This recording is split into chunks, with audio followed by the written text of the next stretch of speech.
देव classes special में सभी छात्रों को हार्दिक स्वागत है। आज आप लोग देख रहे हैं प्रकाश का परावर्तन तथा अपवर्तन। यह जो चैप्टर है यह 10th और 12th दोनों के लिए महत्वपूर्ण है। आज इसकी आप ऑनलाइन क्लास में बहुत सारी महत्वपूर्ण चीज़ों को सीखेंगे। इसके पहले मैं आपको बता दूं, इसके पहले वाले वीडियोज में आपने दर्पण के बारे में सीखा, प्रकाश के परावर्तन के बारे में सीखा, अपवर्तन के बारे में सीखा और बहुत सारी घटनाओं के बारे में आपने सीखा। यदि आपने अभी तक पहले अध्याय के सभी वीडियोज नहीं देखे हैं तो आप प्ले लिस्ट में जाकर, जिसकी लिंक आपको डिस्क्रिप्शन में मिल जाएगी, उसमें जाकर जरूर देखें, क्योंकि मैं गारंटी देता हूं कि यदि आपने इन वीडियोज को देख लिया तो आपको इस चैप्टर को लेके किसी भी प्रकार के डाउट्स होने वाले नहीं हैं। सारे डाउट्स को क्लियर करेंगे हम लोग। इस चैप्टर में हम लोग विशेषकर जो सीखने वाले हैं वो लेंस के बारे में सीखने वाले हैं। क्या होता है लेंस और लेंस कहते किसे हैं, ये सारी चीजें आपको यहाँ पर क्लियर हो जाएंगी। जैसा कि आप देख पा रहे होंगे बहुत सारी आकृतियां बनी हैं। किसी में दोनों तरफ वक्रित पृष्ठ है, किसी तरफ एक तरफ वक्रित है और एक तरफ समतल है, और इस प्रकार बहुत सारे पृष्ठ है, कुछ अंदर की ओर है, कुछ बाहर की ओर है।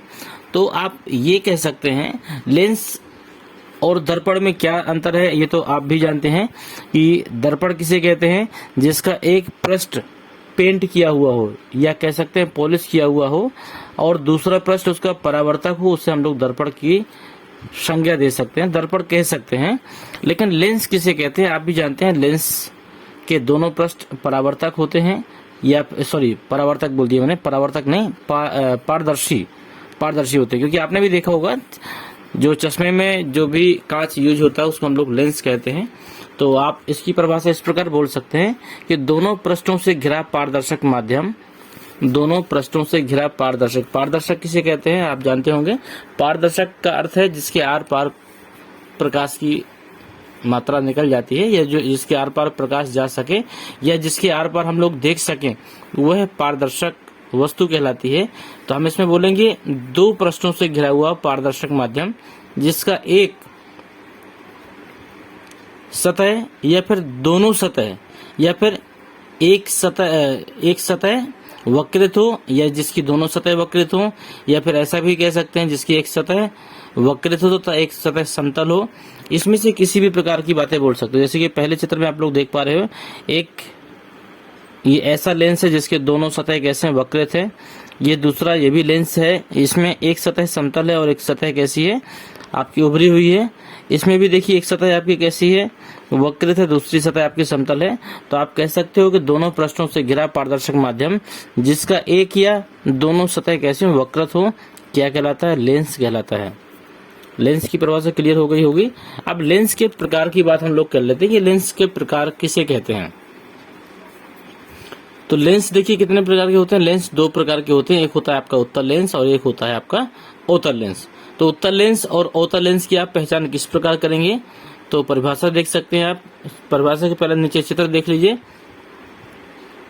उत्तल का अर्थ होता है जिसका पृष्ठ उभरा हुआ हो, या फिर ये कह सकते हैं कि ऐसे लेंस जो बीच में मोटे तथा किनारों पर पतले होते हैं आपके उत्तल लेंस कहलाते हैं। तो इनकी परिभाषा भी लिखी है कि वह लेंस जो बीच से मोटे तथा किनारों पर पतले होते हैं उन्हें क्या कहते हैं, उत्तल लेंस कहते हैं। उत्तल लेंस प्रकाश की किरणों को एक बिंदु पर फोकस करते हैं, जिसलिए इसको अभिसारी लेंस भी कहते हैं। मतलब उत्तल लेंस को हम लोग अभिसारी लेंस भी कह सकते हैं। उत्तल लेंस का उपयोग हम लोग दूरदर्शी दोष के निवारण के लिए करते हैं। फिर से इसी परिभाषा को देखते हैं कि ऐसे लेंस जिसके दोनों सिरे पतले तथा बीच में मोटे हों उत्तल लेंस कहलाते हैं। उत्तल लेंस का मुख्य कार्य है प्रकाश किरणों को किसी एक बिंदु पर फोकस करना या फिर प्रकाश किरणों को किसी एक बिंदु पर मिला देना, इसलिए इनको अभिसारी लेंस भी कहते हैं। इस लेंस का जो मेन उपयोग है वह दूरदर्शी निवारण के लिए हम लोग इस लेंस का प्रयोग करते हैं। अब उत्तल लेंस में भी कई प्रकार के होते हैं, तो आप देख सकते हो पहला प्रकार नीचे दिया गया है, जिसके दोनों पृष्ठ बाहर की ओर निकले हुए हों तो उसको कहते हैं उभय धन उत्तल, इक्वल टू क्या हो गया, उभयोत्तल। इसको हम लोग क्या कहते हैं, उभयोत्तल। ठीक है, या फिर हम इसी को कह सकते हैं द्वि उत्तल लेंस। इसको हम लोग द्विउत्तल लेंस भी कहते हैं और इसी को हम लोग कहते हैं उभयोत्तल लेंस। इसके बाद आगे देखते हैं कि दूसरा दिया गया है, एक पृष्ठ उभरा हुआ है तो एक पृष्ठ उत्तल हो गया, दूसरा पृष्ठ समतल है तो ये हो गया समतल। तो दोनों को मिला दीजिए तो क्या हो जाएगा, समतलोत्तल, मतलब समतल प्लस उत्तल तो हो गया समतलोत्तल लेंस। दूसरा हो गया समतलोत्तल। तीसरे में देखिए, एक पृष्ठ उभरा हुआ है, जब एक पृष्ठ उभरा हुआ तो ये हो जाएगा उत्तल, और दूसरा पृष्ठ इसका धसा हुआ है, इसको हम लोग उभरा हुआ नहीं कहेंगे, ये दूसरा पृष्ठ हुआ धसा हुआ है, एक ही उभरा हुआ है लेकिन दूसरा धसा हुआ है। तो ऐसा पृष्ठ जिसका एक पृष्ठ उत्तल और दूसरा पृष्ठ अवतल हो, क्योंकि अवतल में जो पृष्ठ होता है वो अंदर की ओर धसा हुआ होता है, तो ऐसा लेंस जो जिसका एक पृष्ठ उत्तल तथा एक पृष्ठ अवतल हो उसको अवतलोत्तल लेंस कहते हैं। उम्मीद है आपको परिभाषा समझ में आ गई होगी। यदि कोई भी डाउट है तो आप फिर से पूछ सकते हैं। परिभाषा एक लाइन की है, ऐसे लेंस जो बीच में मोटे तथा किनारों पर पतले होते हैं उत्तल लेंस कहलाते हैं। इतनी इसकी परिभाषा पर्याप्त है। इसके आगे यदि आप लोग सीखना चाहते हो तो आप कह सकते हैं कि ये जो लेंस होते हैं ये प्रकाश किरणों को किसी एक बिंदु पर मिलाने का कार्य करते हैं, इसलिए ऐसे लेंस जो प्रकाश किरणों को किसी एक बिंदु पर फोकस करें अभिसारी लेंस कहलाते हैं।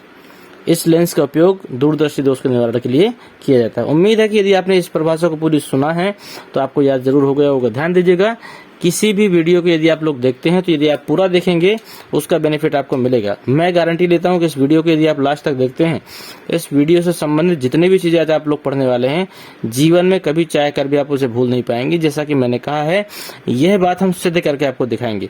इसके बाद भी यदि आपको लगता है कि कोई पॉइंट ऐसे हैं जो इनसे और हो जाने चाहिए, आप उन प्रश्नों को कमेंट बॉक्स में दीजिए, उनका उत्तर हम आपको अगली वीडियो में जरूर देंगे। देखिए दूसरा लेंस क्या है, दूसरा लेंस है आपका अवतल लेंस। जैसा कि हमने आपको बताया था कि ऐसा लेंस जो अंदर की ओर धसा हुआ हो तो क्या कहलाता है, अवतल लेंस कहलाता है। या फिर इसकी परिभाषा क्या बनी, ऐसे लेंस जो किनारे पे मोटे तथा बीच में कैसे होते हैं, पतले पे होते हैं। ऐसे लेंस जो किनारे में मोटे तथा बीच में पतले होते हैं अवतल लेंस कहलाते हैं। अवतल लेंस जो है प्रकाश किरणों को फैलाने का कार्य करते हैं। अवतल लेंस प्रकाश किरणों को फैलाने का कार्य करते हैं, इसलिए ऐसे लेंसों को हम लोग अपसारी लेंस भी कहते हैं। अपसारी, ठीक है। और इसका जो मुख्य उपयोग होता है वह निकट दृष्टि दोष के निवारण के लिए किया जाता है। अवतल लेंस का जो मुख्य उपयोग है वह निकट दृष्टि दोष के निवारण के लिए किया जाता है, ठीक है। और इसकी यदि प्रकार की बात करें तो देखिए इसमें दो पृष्ठ दिए गए हैं, दोनों पृष्ठ अंदर की ओर वक्रित हैं, तो इसका मतलब कि दोनों पृष्ठ कैसे हैं, अवतल है, तो इसको हम लोग कह सकते हैं उभयोत्तल, उभयोतल, ठीक है। मतलब उभय धन अवतल इक्वल टू उभयोतल, ठीक है। दूसरा क्या है, एक पृष्ठ आपका अंदर की ओर है मतलब अवतल है, दूसरा पृष्ठ समतल है तो हम इसको कह सकते हैं समतलावतल। तीसरा देखिए ये पृष्ठ आपका अंदर है तो ये हो गया, ठीक है, अवतल हो गया। लेकिन दूसरा पृष्ठ क्या है, बाहर की ओर उभरा हुआ है तो इसको हम लोग उत्तल कहेंगे, तो इसका नाम हो जाएगा उत्तलावतल। तो ये तीन प्रकार है इसके। हालांकि प्रकार कभी पूछता नहीं है, आप लोग ये प्रकार पढ़ना जरूर है अपने यूज के लिए। दूरदृष्टि दोष और निकट दृष्टि दोष के लिए हम लोग जो चर्चा करेंगे वो हम लोग अगले अध्याय में करेंगे। वर्तमान में सिर्फ लेंसों के प्रकार के बारे में सीखना है। लिखा हुआ भी है, ये चीजें मैंने आपको बता भी दी हैं। उत्तल लेंस के प्रकार तीन हैं, एक है उभयोत्तल, इसी को हम लोग द्विउत्तल लेंस भी कहते हैं, ठीक है। दूसरा है आपका समतलोत्तल, मतलब जहां समतल और उत्तल मिल जाए तो वहां समतलोत्तल हो जाएगा। तीसरा है अपतलोत्तल, मतलब अवतल और उत्तल मिला के क्या हो जाएगा, अपतलोत्तल हो जाएगा। इसकी परिभाषा भी आप देख सकते हैं। हालांकि ये चीजें पेपरों में कभी पूछी नहीं गई हैं, लेकिन फिर भी आपको देखना चाहिए क्योंकि कई चीजें क्या है हमें अपना नॉलेज के लिए पढ़नी चाहिए। अभयोत्तल या द्विउत्तल की परिभाषा क्या बनेगी, वह लेंस जिसके दोनों पृष्ठ उभरे हुए हों, इस प्रकार के लेंस को उभयोत्तल या द्विउत्तल लेंस कहते हैं। अब समतलोत्तल में क्या होता है, वह लेंस जिसका एक पृष्ठ समतल और दूसरा पृष्ठ उत्तल हो। इस परिभाषा को यदि आप चाहें तो हेडिंग से ही बना सकते हैं। यदि आप दी गई जो हेडिंग है इसका आप संधि विच्छेद करेंगे तो आपका उत्तर निकल के आ जाता है। समतलोत्तल का मतलब समतल प्लस उत्तल, जिसका एक पृष्ठ समतल और दूसरा पृष्ठ उत्तल होता है, समतलोत्तल कहलाता है। इसी प्रकार नीचे वाला भी है अपतलोत्तल लेंस, जिसका पृष्ठ एक पृष्ठ अवतल और दूसरा पृष्ठ क्या हो, उत्तल हो। या फिर वह लेंस जिसका एक पृष्ठ दबा हुआ हो, और दूसरा पृष्ठ उभरा हुआ हो, ऐसे लेंस को क्या कहते हैं? अपतलोत्तल लेंस कहते हैं। इन पृष्ठों की वक्रता त्रिज्या कैसी होती है? भिन्न भिन्न होती है। ये वो आपके उत्तल लेंस के प्रकार हैं। इसी प्रकार अवतल के भी हैं। अवतल की भी हम लोग देख चुके, लेकिन फिर भी परिभाषाओं को देख लेते हैं। पहले को हम लोग बोलते हैं उभयावतल या फिर द्विअवतल, जिसके दोनों पृष्ठ अवतल हो उसको द्विअवतल लेंस या उभयावतल लेंस भी कहते हैं।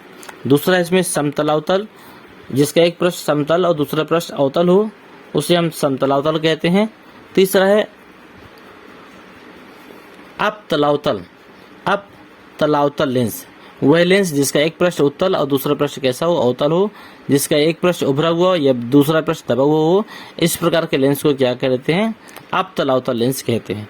ये बहुत सारे चित्र दिए गए हैं, आप इसको समझ सकते हैं, सबके बारे में दिया गया है। ठीक है। इसके बाद हम लोग अभिसारी और अपसारी, हमने इसके पीछे देखा था, इसको अपसारी या इसको अभिसारी लेंस कहते हैं। तो अपसारी और अभिसारी क्या होता है इसको देख लेते हैं।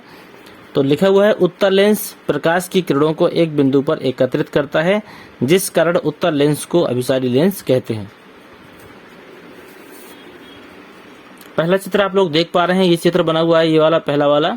इसमें आप लोग देख रहे होंगे प्रकाश की किरणें सीधी आ रही हैं, लेकिन जैसे ही लेंस पर पड़ती हैं वो सारी किरणें किसी एक बिंदु पर फोकस हो जाती हैं।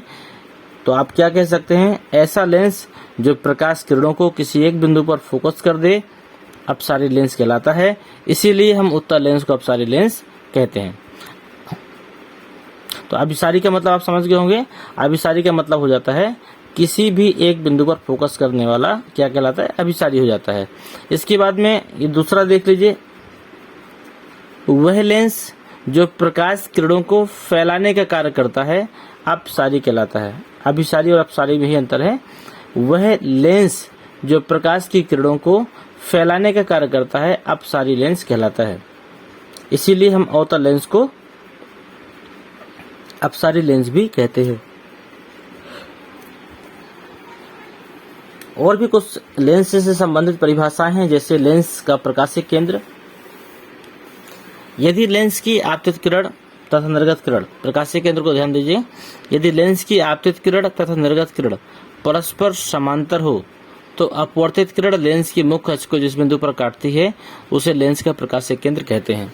अब कैसे काटती है आप चित्र नंबर 1 में देख लीजिए। ये आपका चित्र नंबर 1 है। यहाँ पर आप देख पा रहे हैं यदि लेंस की आपतित किरण और निर्गत किरण परस्पर समांतर हो, मतलब देखिए बिल्कुल सीधा जा रही है, इसमें प्रकाश के अपवर्तन की घटना नहीं हो रही है। ठीक है, ये बिल्कुल सीधा जा रही है। ये भी सीधा जा रही है तो ये जो बिंदु काटता है, ये देखिए, यदि लेंस की आपतित किरण तथा निर्गत किरण परस्पर समांतर हो और अपवर्तित किरण मुख्य अक्ष को जिस बिंदु पर काटती है, मुख्य अक्ष क्या है? ये सीधी रेखा गई है, ये जो रेखा आपकी सीधी गई है ये मुख्य अक्ष है, जिस बिंदु पर काटेगी वही बिंदु क्या हो जाता है? आपका प्रकाशिक केंद्र। और प्रथम फोकस और द्वितीय फोकस, ये परिभाषा भी प्रथम फोकस आपकी पूछी जाती है, कभी कभी आया है, तो आप इसको देख सकते हैं। लेंस के मुख्य अक्ष पर स्थित वह बिंदु, लेंस के मुख्य अक्ष, ये जो आपके मुख्य अक्ष है, इस पर स्थित वह बिंदु जहां से चलने वाली प्रकाश किरणों से अपवर्तन के पश्चात, और जहां से चलने वाली प्रकाश किरणें अपवर्तन के पश्चात कैसी हो? समानांतर हो जाए या समांतर हो जाए, उसे उस लेंस का प्रथम फोकस कहते हैं। आप जैसे इस चित्र में देख सकते हैं, ठीक है, इसमें आप देख सकते हैं, यह पॉइंट आप समझ पा रहे हो, कर्सर को देखिएगा, यह पॉइंट आपका F1 है। यहाँ से जो निकल रही प्रकाश की किरणें देखिए सीधा गई फिर सीधा गई, ये जाने के बाद में ये देखो बिल्कुल सीधा हो जाती हैं। ये सभी किरणें एक दूसरे के समांतर सीधी हो जाती हैं, इसलिए इस बिंदु को हम प्रथम फोकस कहेंगे। तो आप इसकी परिभाषा फिर से बोल सकते हैं, लेंस के मुख्य अक्ष पर स्थित वह बिंदु, लेंस के मुख्य अक्ष पर स्थित वह बिंदु जहां से चलने वाली प्रकाश की किरणें लेंस से टकराने के बाद एक दूसरे के समांतर हो जाएं, एक दूसरे के बराबर हो जाएं, सीधी हो जाएं, उस बिंदु को लेंस का प्रथम फोकस कहते हैं। अब फोकस तल क्या होता है? फोकस तल का मतलब एक तरीके से ये कह सकते हैं, मुख्य अक्ष के लंबवत और फोकस से होकर जाने वाले तल को क्या कहते हैं? फोकस तल कहते हैं। जैसे आपने ये देखिए, यहां से लेकर यहां तक, जहां तक प्रकाश किरणें हमारी पहुंच पा रही हैं, ये आपका फोकस तल कहलाएगा। यहाँ पर देख लीजिए, ये आपका ये इतनी दूर जो है, मतलब कहीं ना कहीं हम लेंस के व्यास को भी कह सकते हैं। लेंस का जो व्यास है वो भी हमारा एक प्रकार से फोकस तल ही हो जाता है। इतनी दूरी जहाँ से प्रकाश की किरणें क्या होती हैं, लेंस में पड़ के सीधी हो जाती हैं, वो क्या कहलाता है, फोकस तल कहलाता है। तो उम्मीद है ये क्लियर हो गया होगा। रेखीय आवर्धन किसे कहते हैं? रेखीय आवर्धन ये पहले अध्याय में भी आपने पढ़ा है, इसमें भी वही चीज है। वस्तु की लंबाई, इसमें रेखीय आवर्धन का सूत्र कुछ गलत लिखा हुआ है। आप ऊपर लिखा है वस्तु की लंबाई, तो उसको आप प्रतिबिंब की लंबाई समझिएगा। परिभाषा हालांकि सही है। किसी वस्तु की प्रतिबिंब की लंबाई तथा वस्तु की लंबाई के अनुपात को क्या कहते हैं? रेखीय आवर्धन कहते हैं। किसी वस्तु की प्रतिबिंब की लंबाई तथा वस्तु की लंबाई के अनुपात को क्या कहते हैं? रेखीय आवर्धन कहते हैं। रेखीय आवर्धन को कैपिटल M के द्वारा निरूपित किया जाता है। इसका सूत्र क्या है? रेखीय आवर्धन बराबर वस्तु की लंबाई, यहाँ पर वस्तु की लंबाई की जगह आपको लिखना है प्रतिबिंब की लंबाई बटे वस्तु की लंबाई। ठीक है, प्रतिबिंब की लंबाई को हम लोग I भी मान सकते हैं और वस्तु की लंबाई को हम लोग O मान सकते हैं, इसलिए सूत्र बनेगा M बराबर I/O। कुछ कंडीशन दी गई हैं, देख लीजिएगा। यदि उत्तल लेंस से बना प्रतिबिंब वास्तविक है, यदि उत्तल लेंस से बना प्रतिबिंब कैसा है? वास्तविक है, तो रेखीय आवर्धन का मान कैसा हो जाएगा? ऋणात्मक होगा। यदि उत्तल लेंस से बना प्रतिबिंब वास्तविक है तो रेखीय आवर्धन का मान कैसा हो जाएगा? ऋणात्मक होगा। लेकिन यदि उत्तल लेंस से बना प्रतिबिंब आभासी है, यदि आभासी है तो रेखीय आवर्धन का मान कैसा हो जाएगा? धनात्मक हो जाएगा। ध्यान दीजिएगा, यदि रेखीय आवर्धन का मान धनात्मक आए तो प्रतिबिंब आभासी, और रेखीय आवर्धन का मान अगर ऋणात्मक आए तो प्रतिबिंब कैसा होगा? वास्तविक होगा। दूसरा पॉइंट इसमें कह रहा है कि जब प्रतिबिंब वस्तु की दिशा में, जब प्रतिबिंब वस्तु की दिशा में या फिर सीधा बने, जब प्रतिबिंब वस्तु की दिशा में या फिर सीधा बने तो रेखीय आवर्धन कैसा हो जाता है? धनात्मक होता है। लेकिन जब प्रतिबिंब उल्टा बने तो रेखीय आवर्धन कैसा होता है? ऋणात्मक हो जाता है। तो ये चीजें भी ध्यान दीजिएगा कि कभी कभी एक नंबर में पूछ बैठता है कि जब प्रतिबिंब वस्तु की दिशा में या फिर सीधा बनता है तो रेखीय आवर्धन का मान कैसा होता है? तो उसमें आपको धनात्मक लिखना है। लेकिन जब उल्टा बने तो उसका मान कैसा हो जाता है? ऋणात्मक हो जाता है। यह टेबल बहुत ही महत्वपूर्ण है। इस टेबल से मैं अगर कहूँ तो कम से कम 3 से 4 नंबर के प्रश्न बनने की संभावना आपके हर वर्ष होती है, इसलिए हम इस टेबल को मोस्ट इम्पोर्टेंट आपको कह सकते हैं। ठीक है, इस टेबल से कैसे पूछा जाएगा प्रश्न, तो मैं आपको बता देता हूँ।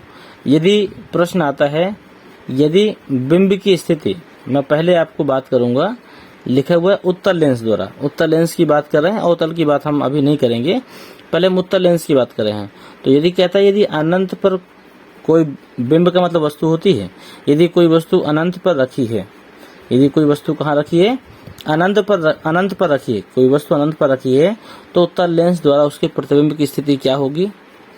यह प्रश्न आ गया। तो आपको क्या कहना है? मुख्य फोकस F2 पर होगी। प्रतिबिंब का आकार पूछ लेता है तो आप बोलेंगे अत्यधिक छोटा होगा और बिंदु आकार के बराबर का होगा, और इसकी प्रकृति कैसी होगी? वास्तविक और उल्टा। देखिए, बहुत अच्छी बात है कि उत्तल में मैक्सिमम जो प्रकृति होती है वास्तविक और उल्टे की ही होती है। सिर्फ एक जगह आपकी आभासी और सीधा हो जाता है।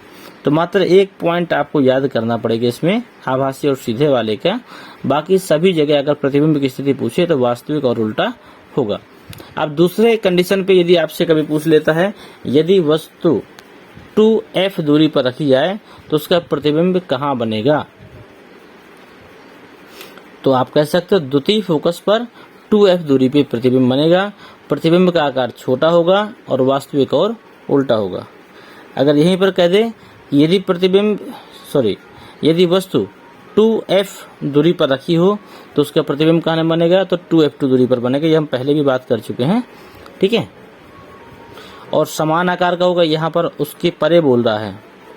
ठीक है, लेकिन यहाँ पर इतनी दूरी पर है तो यहाँ समान आकार का बनेगा, वास्तविक और उल्टा होगा। अब एक कंडीशन आती है, ये प्रश्न आपका महत्वपूर्ण है, बहुत बार आता है। यदि कोई वस्तु प्रथम और द्वितीय फोकस के बीच में रखी हो, प्रथम और द्वितीय फोकस के बीच में रखी हो तो उसकी प्रतिबिंब की स्थिति क्या होगी? वह 2f2 दूरी से परे बनेगा। बड़ा बनेगा और वास्तविक और उल्टा बनेगा। यदि वस्तु मुख्य फोकस F1 पे रखी है तो प्रतिबिंब की स्थिति कहाँ पर होगी? यदि वस्तु मुख्य फोकस पर रखी है तो प्रतिबिंब अनंत पर बनेगा, असीमित रूप से बड़ा बनेगा और विवर्धित भी हो सकता है, और इसकी स्थिति जो होगी वास्तविक होगी और उल्टी होगी। ठीक है, और अगला है और लास्ट है उत्तल वाला, फोकस F1 और प्रकाशिक केंद्र O के बीच में। यदि वस्तु प्रथम फोकस और प्रकाशिक केंद्र O के बीच में रखी हो तो प्रतिबिंब की स्थिति क्या होगा? तो प्रतिबिंब लेंस के बिंब की ओर बनेगा, बड़ा बनेगा, आभासी और सीधा होगा। ये 5-6 कंडीशन है। यदि बहुत बड़ी बात नहीं, यदि आप इसको लिख लेते हैं ध्यान से, फेयर में नोट कर लेते हैं, तो आप एक स्थिति को भी यदि डेली याद करेंगे तो ये आसानी से याद हो जाएगी। इसके अतिरिक्त हम प्रयास करेंगे इन स्थितियों को चित्रात्मक तरीके से भी हम आपको बताएं, तो उससे हम लोग समझ लेंगे, लेकिन पहले आपको इसको देखना पड़ेगा। ठीक है, अगला है आपका अवतल लेंस। अवतल लेंस की मात्र 2 स्थितियां हैं। यदि वस्तु अनंत पर स्थित होगी तो प्रतिबिंब F1 पर बनेगा, छोटा होगा, बिंदु आकार का हो सकता है, आभासी तथा सीधा होगा। तो अवतल में दोनों कंडीशन आभासी तथा सीधे की होती हैं। अवतल की दूसरी कंडीशन है, यदि वस्तु अनंत और लेंस के प्रकाशिक केंद्र के बीच में होगी तो प्रतिबिंब कैसा होगा? F1 पर बनेगा और प्रकाशिक केंद्र के बीच में भी बनेगा, छोटा होगा, आभासी और सीधा होगा। तो ये कंडीशन लिखी है, ये थोड़ा सा थ्योरेटिकल टाइप के हैं, आपको याद करनी पड़ेंगी। समझने के लिए हम लोग चित्रों का प्रयोग करेंगे, लेकिन इसके लिए हम लोग अगले वीडियो में देखेंगे। लेकिन उन चित्रों को भी आप समझेंगे, यदि आपने याद कर लिया है तो और बेहतर तरीके से आपको समझ में आएगा। तो आपको याद करने के लिए सिर्फ मैं इसी पेज की बात करूंगा, क्योंकि इससे कई सारी चीज़ें आपकी पूछी जाती हैं। ठीक है, तो मुझे लगता है आज के इस सेशन में मैंने जितनी चीज़ें आपको बताई, जैसे लेंस की परिभाषा आपके क्लियर हो गई होंगी। ठीक है, लेंस के प्रकार, उत्तल लेंस, अवतल लेंस, इनके दोनों के प्रकार, अभिसारी और अपसारी, लेंस से संबंधित परिभाषाएं, रेखीय आवर्धन और प्रतिबिंब की स्थितियां, ये सारी चीज़ें आपकी बहुत ही महत्वपूर्ण थी। आज का टॉपिक बस यहीं तक है आज। इसके बाद में मिलते हैं आपसे अगले टॉपिक में। जितने भी महत्वपूर्ण चीज़ें होंगी पहले अध्याय से संबंधित लगभग सारी चीज़ें हम आपको दे चुके हैं। फिर भी अगर कुछ चीज़ रह गई होगी तो प्रयास करेंगे हम अपने नेक्स्ट पार्ट में उसको कवर करेंगे। और वीडियो कैसी लगी आपको एक बार कमेंट बॉक्स में जाकर ज़रूर बताएं। यदि आप वास्तव में शिक्षा का लाभ ले पा रहे हैं, यदि आप हमारे द्वारा दी गई सभी चीज़ों से संतुष्ट हैं, तो एक चैनल को सब्सक्राइब करें और सभी लोगों को शेयर करें, ताकि अधिक से अधिक लोग निःशुल्क एजुकेशन के बेनिफिट ले सकें। और इसी साथ यदि आपसे कोई और भी प्रश्न है जो आप पूछना चाहते हैं तो आप दिए गए नंबर पर संपर्क करके पूछ भी सकते हैं। धन्यवाद।